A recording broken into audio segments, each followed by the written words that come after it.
Dan selanjutnya yang bertindak sebagai imam atau khotib pada Jumat kali ini yaitu Al-Ustadz Imam Hambali dan sebagai Bilal Al-Ustadz Muhammad Fauzi.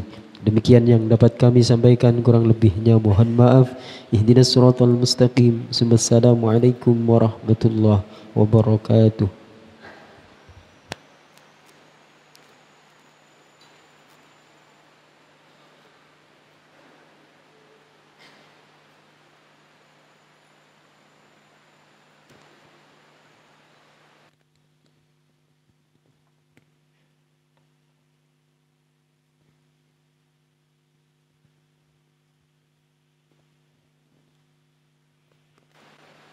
معاشر المسلمين وسمرة المؤمنين رحمكم الله.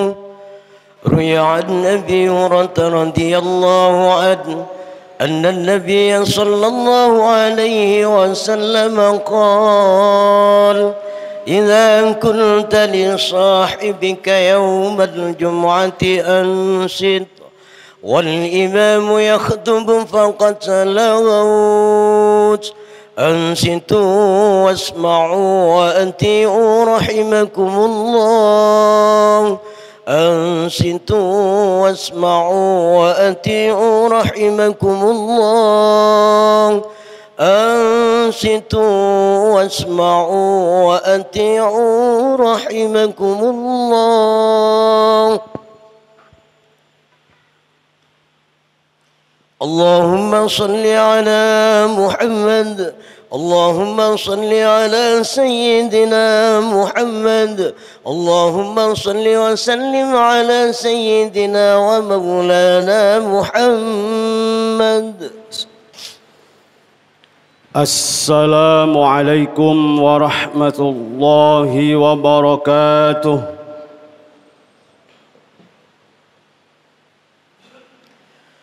الله أكبر الله أكبر الله أكبر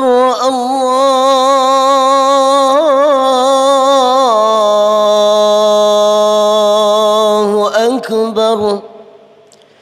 أشهد أن لا إله إلا الله.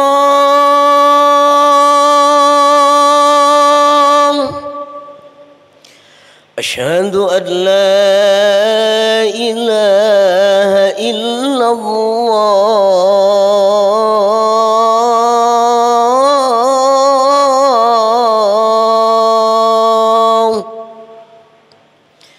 أشهد أن محمدًا رسول الله. أشهد أن محمدًا رسول الله.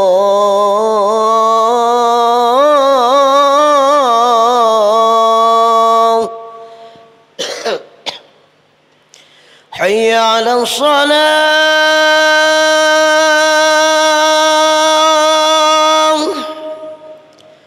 حي على الصلاة.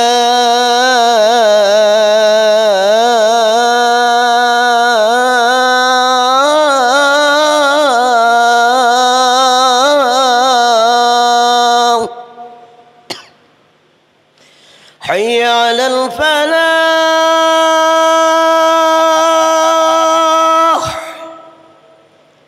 حي على الفلاح.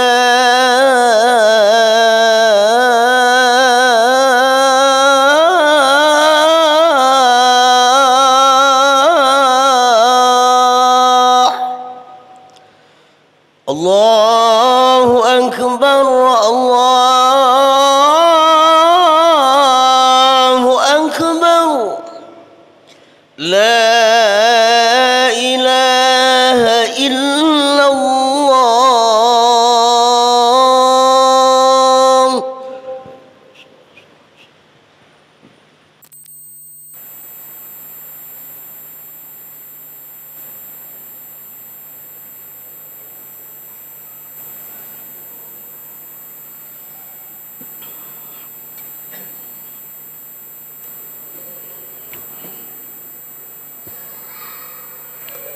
الحمد لله الحمد لله الذي أمر عباده بلزوم توبته وطاعته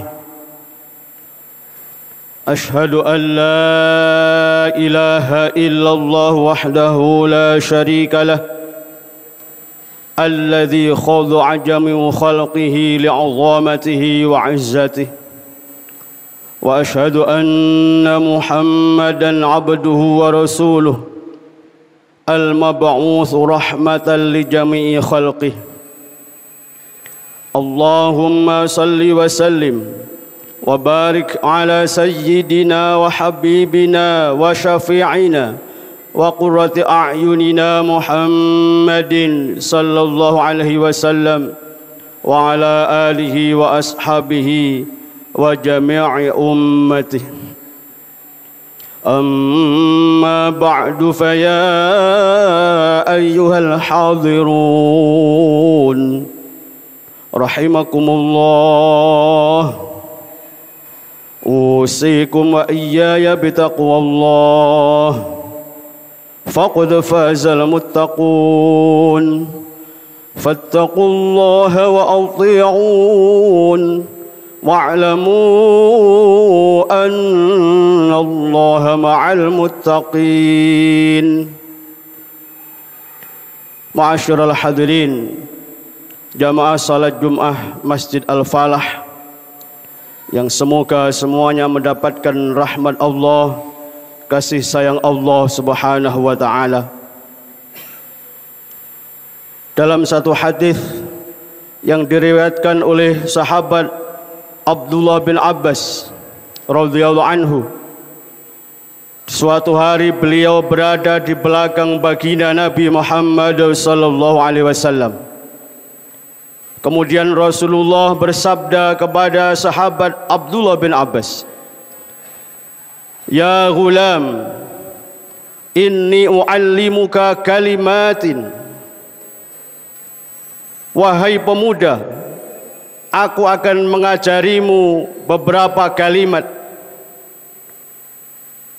Tentunya dalam kalimat ini yang diajarkan oleh baginda Nabi tidak hanya terkhusus buat sahabat Abdullah bin Abbas, tapi juga buat sahabat-sahabat yang lain dan seluruh umatnya baginda Nabi Muhammad SAW. Di antara kalimat yang diajarkan oleh baginda Nabi, ihfazillaha yahfazuka. Jagalah Allah, maka Allah akan menjagamu. Di dalam kitab Azkar An-Nawawi dijelaskan, menjaga Allah artinya menjaga agama Allah dan semua urusan-urusannya dengan Allah Subhanahu wa taala. Dengan tanda kutip bahwa seorang hamba harus selalu taat kepada Allah, menjalani semua perintah-perintahnya dan menjauhi larangan-larangannya. Ketika sudah melakukan seperti itu, maka Allah yahfazuka, Allah akan menjagamu. Allah akan menjaga dirimu, keluargamu. La siyaman indal maut, Allah akan menjaga ketika engkau menghadapi kematian, menghadap Allah Subhanahu wa taala. Kita sebagai hamba Allah yang sangat mengharapkan penjagaan Allah, selain di dunia ini juga penjagaan ketika kita akan menghadap Allah, maka marilah kita berusaha untuk selalu menjaga perintah-perintah Allah sehingga kita dengan mudah menjalankannya dan berusaha dengan sekuat tenaga kita untuk menjauhi larangan-larangannya. Mudah-mudahan kita oleh Allah dijadikan hamba-hambanya yang benar-benar bertakwa. Amin ya rabbal alamin. Ma'asyiral hadirin jamaah salat Jumat rahimakumullah. Kita sebagai hamba Allah yang beriman, sekaligus hamba yang dhaif, yang lemah, yang sering melakukan kesalahan, kelalaian, bahkan tidak jarang kita berada di tempat-tempat maksiat atau yang dilarang oleh Allah Subhanahu wa taala. Kita diperintahkan oleh Allah untuk selalu memohon ampun kepada Allah. Diperintahkan oleh Allah untuk selalu bertaubat kepada Allah kapanpun dan dimanapun kita berada. Allah Subhanahu wa ta'ala berfirman dalam Al-Quranul Karim, A'udzu billahi minasyaitonir rajim. Ya ayyuhalladzina amanu tubu ilallahi taubatan nasuha. Al-ayah atau kama qala sadaqallahul azim. Wahai hamba-hambaku yang beriman, bertaubatlah kalian kepada Allah dengan taubat yang sebenar-benarnya. Wa qala ta'ala fi ayatin ukhra, a'udzu billahi minasyaitonir rajim. Wa tubu ilallahi jami'an ayyuhal mu'minuna la'allakum tuflihun. Dan bertaubatlah kalian semuanya kepada Allah Subhanahu wa ta'ala. Mudah-mudahan dengan bertaubat kita mendapatkan keberuntungan. Di dalam tafsir-tafsirnya termasuk tafsir Al-Qurtubi dijelaskan, semua ulama imamul madhab tidak ada perbedaan di dalam hukum perintah taubat pada ayat di atas, yaitu hukumnya adalah fardhu ain. Setiap individu, setiap mukmin diwajibkan untuk bertaubat, memohon ampun kepada Allah Subhanahu wa ta'ala, dengan alasan bahwa setiap mukmin, setiap manusia tidak lepas dari yang namanya kekurangan, kekhilafan, kesalahan, kelalaian dan lain sebagainya. Dan taubat di sini yang diharapkan adalah taubatan nasuha, yang mana taubatan nasuha at-taubatul lati turithu sahibahal falaha ajilan wa ajilan, yaitu taubat yang bisa menghantarkan seseorang mendapatkan kebahagiaan dunia dan kebahagiaan akhirat. La'alakum tuflihun. Maka pertanyaannya, bagaimana ciri-ciri orang yang benar-benar bertaubat? Sahabat Abdullah bin Abbas memberikan gambaran ciri-ciri orang yang benar-benar bertaubat. Yang pertama adalah an-nadamu bil qalbi. Hatinya menyesali atas kekurangan-kekurangannya, kesalahan-kesalahannya, bahkan menyesali dosa-dosanya yang selama ini dilakukan. Menyesal, bersimpuh, memohon ampun kepada Allah Subhanahu wa ta'ala. Bukan malah katanya bertaubat tapi hanya di mulut, tapi hanya disebarkan beritanya di berbagai macam media. Bukan taubatan nasuha, tapi dia merupakan melakukan pekerjaan riya, pamer, bahkan sombong. Taubat dibuat main-main. Ma'asyiral hadirin, ciri yang kedua yaitu wal istighfaru bil lisan. Lisannya selalu membaca istighfar, astaghfirullahal azim. Lisannya selalu dibasahi dengan bacaan istighfar, memohon ampunan kepada Allah Subhanahu wa ta'ala. Dan ini sudah dicontohkan oleh baginda Nabi sallallahu alaihi wasallam. Walaupun beliau seorang nabi rasul yang maksum, yang tidak pernah menjalankan kesalahan dan dosa, beliau selalu membaca istighfar minimal 1 hari 100 kali. Dan ketahuilah, orang yang selalu membaca istighfar, selain dosanya diampuni oleh Allah Subhanahu wa ta'ala, Allah akan memberi anugerah yang besar. Allah akan memberi kecukupan dalam hidupnya, akan membahagiakan hidupnya di dunia dan di akhirat.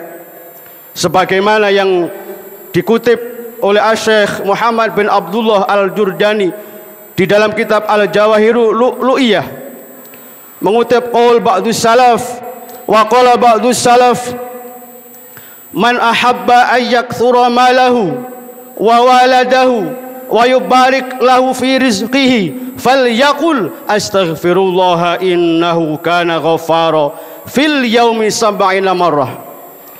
Kata ulama salaf, barang siapa yang kepingin hartanya banyak, anaknya banyak, dan semua hartanya diberkahi oleh Allah Subhanahu wa ta'ala, maka bacalah istighfar yang redaksinya astaghfirullah innahu kana ghaffara setiap hari 70 kali.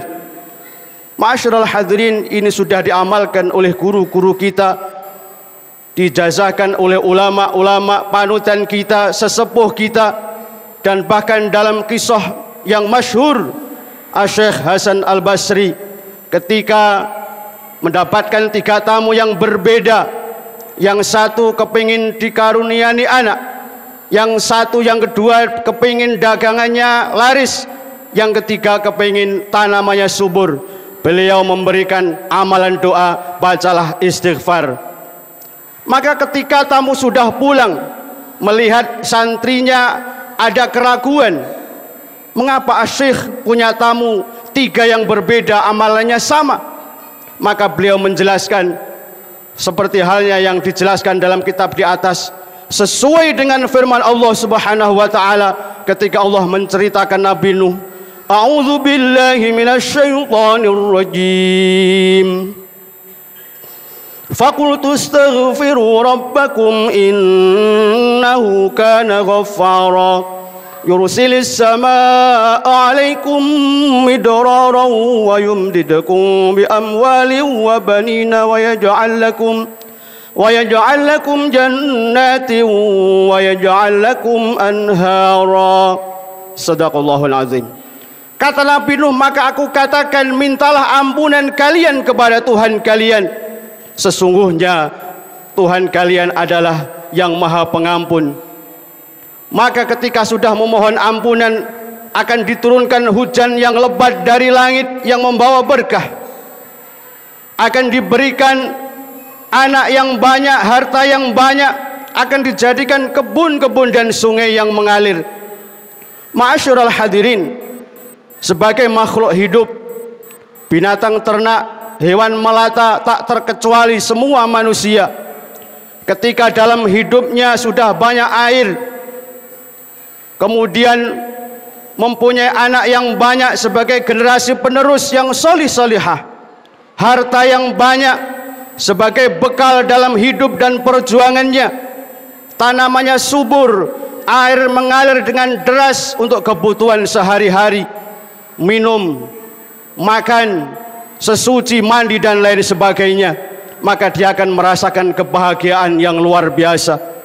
Apalagi yang menggunakan sebagai hamba yang beriman kepada Allah Subhanahu wa taala, dibuat beribadah kepada Allah Subhanahu wa taala, maka sudah bisa dipastikan kebahagiaan akan diraih bukan hanya di dunia, tapi kebahagiaan akan diperoleh ketika kelak kembali kepada Allah Subhanahu wa taala di akhirat. Amin ya rabbal alamin. Ma'asyiral hadirin, syarat taubat yang ketiga yaitu iqla'u bil jasad. Orang yang benar-benar bertaubat, dia akan menghentikan perbuatannya.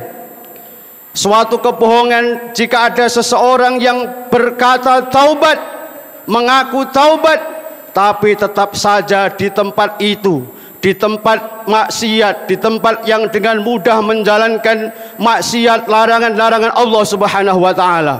Jika dia benar-benar bertaubat, pindahlah ke tempat yang dengan mudah menjalankan ketaatan kepada Allah Subhanahu wa taala. Yang terakhir, wal idmaru ala alla yauda ila ma nahallahu anhu. Berjanji di dalam hatinya untuk tidak mengulangi lagi apa-apa yang dilarang oleh Allah Subhanahu wa taala. Dan ini sangat penting bagi seorang mukmin. Janji seorang mukmin harus ditepati. Maka ketika dia sudah berjanji tidak akan mengulangi lagi perbuatan maksiat ataupun dosa, ketika dia bertemu dengan maksiat ataupun tempat-tempat maksiat, maka dia akan lekas ingat atas janjinya dan dengan mudah dia akan meninggalkannya, kemudian menjalankan ketaatan kepada Allah Subhanahu wa taala. Mudah-mudahan kita oleh Allah Subhanahu wa taala diberi anugerah keimanan yang kuat, ketakwaan yang kuat, sehingga kita bisa beribadah dengan khusyuk, dengan ikhlas, dengan ridho, dengan rela hati. Kita bisa berzikir kepada Allah Subhanahu wa taala, terutama mengistiqomahkan membaca istighfar, memohon ampun kepada Allah Subhanahu wa taala sampai akhir hayat kita. Mudah-mudahan dalam keadaan husnul khatimah. Amin ya rabbal alamin. A'udzu billahi minasyaitonir rajim. فمن يعمل مثقال ذرة خيرا يره ومن يعمل مثقال ذرة شرا يره. بارك الله لي ولكم في القرآن العظيم ونفعني وإياكم بما فيه من الآيات وذكر الحكيم وتقبل مني ومنكم تلاوته إنه هو السميع العليم. فقلت استغفروا ربكم إنه كان غفارا. اللهم صل وسلم وزد وعدم وأنعم وتفضل وبارك بجلالك وكمالك على سيد عبادك وأشرف عبادك سيدنا ومولانا محمد، ورضي الله وتبارك وتعالى عن كل الصحابة أجمعين.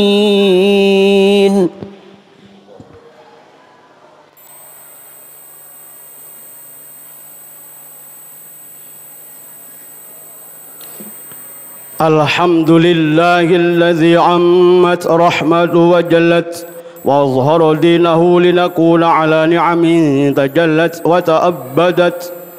أشهد أن لا إله إلا الله وحده لا شريك له شهادة عبد معترف بتقصيره على عظمته التي تبينت وتوضحت.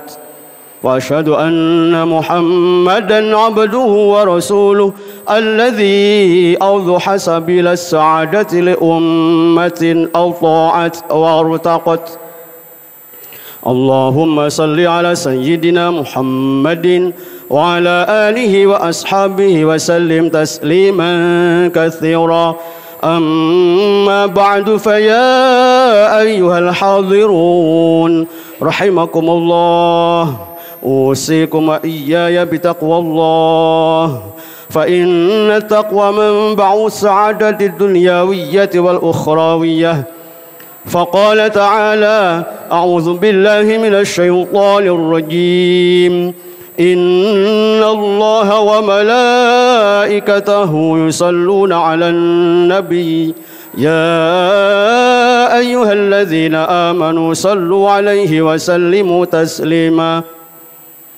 اللهم صل على سيدنا محمد وعلى آل سيدنا محمد كما صليت على سيدنا إبراهيم وعلى آل سيدنا إبراهيم، وبارك على سيدنا محمد وعلى آل سيدنا محمد كما باركت على سيدنا إبراهيم وعلى آل سيدنا إبراهيم في العالمين إنك حميد مجيد.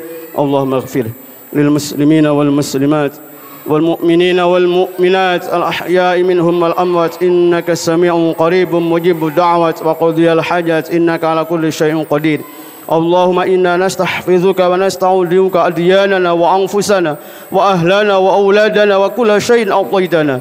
اللهم اجعلنا وإياهم في كنفك وأمانك وعياذك من كل شيطان مريد وجبار عنيد وذي عين وذي بغي وذي حسد ومن شر كل ذي شر إنك على كل شيء قدير. ربنا اغفر لنا ولإخواننا الذين سبقونا بالإيمان ولا تجعل في قلوبنا غلا للذين آمنوا ربنا إنك رؤوف رحيم. ربنا آتنا في الدنيا حسنة وفي الآخرة حسنة وقنا عذاب النار. سبحان ربك رب العزة عما يصفون وسلام على المرسلين والحمد لله رب العالمين. عباد الله، إن الله يأمر بالعدل والإحسان وإيتاء ذي القربى وينهى عن الفحشاء والمنكر والبغي يعظكم لعلكم تذكرون. فاذكروا الله العظيم يذكركم واشكروه على نعمه يزدكم واسألوه من فضله يعطيكم ولذكر الله أكبر والله يعلم ما تصنعون.